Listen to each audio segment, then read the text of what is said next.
Salut à toi jeune pâtissier et bienvenue sur Recette Minute TV. Aujourd'hui je vous propose une de mes recettes spéciales du goûter, le cake au citron.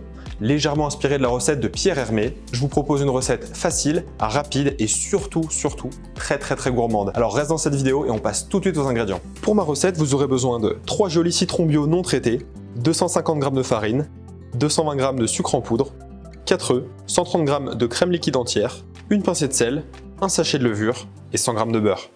Pour commencer cette recette, on va verser dans un cul de poule 220 g de sucre, sur lesquels on va venir zester 3 citrons. Et là ensuite, on va venir travailler le zeste et le sucre ensemble avec les mains pour justement extraire l'huile essentielle qui est contenue à l'intérieur du zeste. Ensuite, on va ajouter directement dans le cul de poule 4 œufs. Et ensuite, à l'aide d'un fouet électrique ou d'un batteur, on va venir remuer le mélange pendant 3 minutes. Et tout en continuant de remuer, je vais incorporer 100 g de beurre fondu puis refroidi. Une fois que j'ai incorporé mon beurre, je vais pouvoir ajouter ma crème liquide tout en remuant. Et ensuite, je vais pouvoir verser 250 g de farine mélangée avec une pincée de sel et un sachet de levure. Et là, je vais incorporer la farine. Et dans un moule beurré, je vais pouvoir verser ma préparation.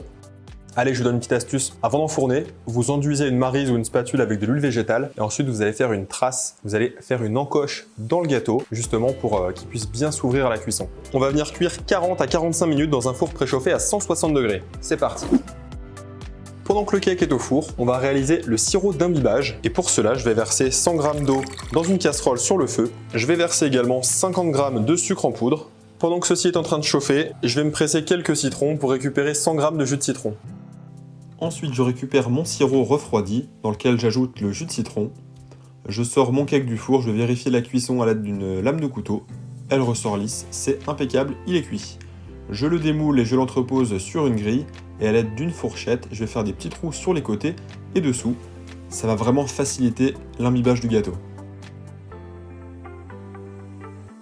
Ensuite, je le remets dans son moule et je vais verser en deux temps le sirop citronné. Voilà, comme ceci, je lui fais prendre un bon petit bain.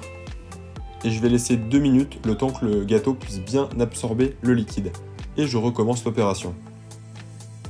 Et voilà, cette recette est à présent terminée. J'attends vos retours en commentaire. Si cette recette vous a plu, n'hésitez pas à laisser un pouce bleu pour me soutenir.